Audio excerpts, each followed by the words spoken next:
खुलुमबाय गोजोन फुंबिलिनि बयनिसिमबो गाहाम हामलायनाय जासिहरनाय जाबाय। आसा खालामो नोंथांमोनहा गासै मोजाङै दं।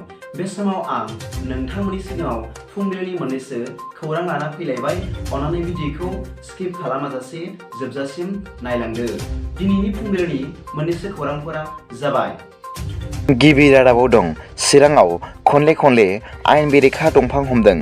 गोबाव समनिफ्रायनो आयेन बेरेखा दंफां दाननायखौ हाग्रा बिफाननि मावथिफोरा नारा नाथा होबथानो नाजाब्लाबो सिखावै आयेन बेरेखा दंफां दानग्राफोरा सिरि दंफां दानखुमाबाय थानायखौ नुनो मोननाय जादों। थिग बेबादिनो मैयाबो 6BN SSB आरो खुंग्रिं हाग्रा बिफाननि सोद्रोमाफोरा गोख्रों सिग्रोमनायाव रुनिखाता हाग्रा रेन्ज ओनसोलनि सिङाव थानाय दाउजें गन्थं गुगुनि हाग्रा ओनसोलनिफ्राय खमैबो 20 लाखसो बेसेननि आयेन बेरेखा दंफांफोरखौ हमनो हादों होनना हाग्रा बिफाना खौरांगिरिफोरनि सिगाङाव फोरमायदों। नैथि रादाबाव दं सानै सरखारि साख्रि आवलाफोरा हमजादों। मिथिनो मोननाय बादिब्ला मैया एन्टि कारापसन टीमा सानै सरखारि साख्रि आवलाफोरखौ हमदों होनना मिथिनो मोनदों। मिथिनो मोननाय बादिब्ला गवालपारा जिल्लानि ड्राग इन्सपेक्टरनि अफिसाव नायबिजिरनायनि गेजेरजों बे सानै साख्रि आवलाफोरखौ हमनो हादों होनना मिथिनो मोनदों। हमजानाय सुबुंफोरनि मुंफोरखौ फारियै थामथि थाखोनि साख्रि आवला देबजित सरकार आरो ब्रैथि थाखोनि साख्रि आवला आनसार आली होनना मिथिनो मोननाय जादों। मख'नो गोनांदि गवालपारा जिल्लायाव ड्राग्सजों सोमोन्दो थानाय दायनिगिरिफोरखौ पुलिस हान्जाया हमनो थाखाय नागिरगासिनो दं होनना मिथिनो मोननाय जादों। थामथि रादाबाव दं गावनि बिमानि रावखौ सोलोंनाया मोजां, नाथाय लाइमोन समावनो गोबां राव सोलोंनाया जेनिबो खहा जाया। थारैनो जोंनि भारतबादि गोबां राव थानाय हादराव गोबां राव सोलोंनाया सासे फरायसानो गोबां खाबुफोर लाबोनानै होफैयो। नोंथांमोनहा मिथिथारनांगोन दि रावा मोनसे सोलो एबा स्किल। बे बाथ्राखौ बुंदों मैया क'क्राझारनि बड'लेण्ड इउनिभार्सिटियाव खुंजानाय बड'लेण्ड इन्टारनेशनेल नलेज फेस्टिभेलाव आसामनि सोलोंथाइ मन्थ्रि मानाव गेदेर रनज पेगु बिथाङा।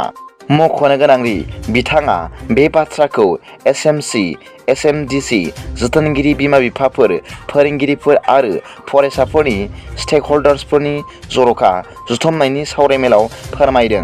लोगोसे बिथाङा खौरांगिरिफोरनि सिगाङाव फोरमायदों दि HSनि सोंलु बिलाइया आनजादनि सिगां बाहेर जायाखै। मेट्रिक आनजादा थिखानाय सम बादिनो जागोन। साननैसोनि उनाव BTCआव टेट आनजाद खुंफुंनायनि थाखाय फोसावथाय होगोन। आरो बिथाङा बुंबावदों दि BTC ओनसोलनि नर्थ इस्ट स्पेशेल इनफ्रास्ट्राक्चार डेभेलपमेन्ट स्किमनि गेजेरजों गं 9 हायार सेकेन्डारि फरायसालिखौ 8 कौटि रांनि गायसनगोन होनना बिथाङा खौरांगिरिफोरनि सिगाङाव फोरमायदों। ब्रैथि रादाबाव दं गोबां आयेन बेरेखा ब्राउन सुगार हमनो मोनदों।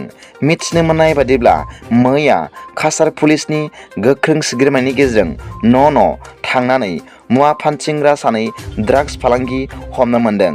मिथिनो मोननाय बादिब्ला कुसुदाराम होननाय जायगायाव गुबुन हादरनिफ्राय गुबुन जायगायाव लांना फानहैनाय सानै फालांगिरिनिफ्राय 3 केजि ब्राउन सुगार हमनो मोनदों होनना मिथिनो मोननाय जादों। बाथि रादाबाव दं USनि नेहाथारि एन्थनी ब्लिंकेनआ थांनाय बुधबारनि मोनायाव भारतनि राजथावनि निउ दिल्लीयाव सफैबाय होनना मिथिनो मोनदों। बिथाङा G20 सावरायमेलाव बाहागो लानो थाखाय भारतआव फैदों होनना मिथिनो मोनदों। G20नि सावरायमेलाव इउक्रेन आरो रासियाजों जानाय दावहा आरो बे दावहाखौ फोजोबस्रांनायनि राहानि सोमोन्दै गुवारै सावरायनाय जागोन होनना मिथिनो मोननाय जादों। लोगोसे वेस्ट आरो रासिया चाइनानि जेंनानि सायावबो सावरायगोन होनना मिथिनो मोननाय जादों।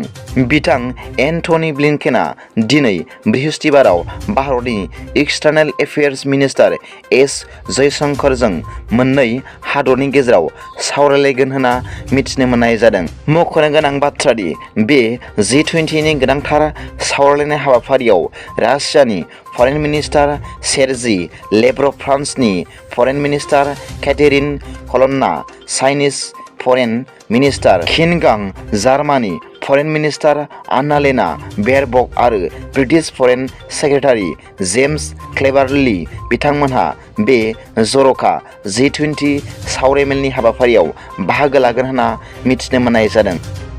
दिनैनि फुंबिलिनि मोननैसो खौरांफोरा दा बेखिनिल'मोन। भिडिअखौ मोजां मोनदोंब्ला अन्नानै लाइक आरो साबस्क्राइब खालामनो दाबाव आरो बेल आइकनआबो थुनानै ला, जाहाथे आं गोदान निउज आपडेट लानानै फैब्ला नोंथांनियाव सिगांग्रो नटिफिकेसन सौहैयो। दा बेलासिनि रादाबाव नोंथांमोनखौ आंनि चेनेलाव गोसो गोथारै बरायहरनाय जाबाय। गोजोन्थों। एसेनोसै। जै बर' हारिनि जै।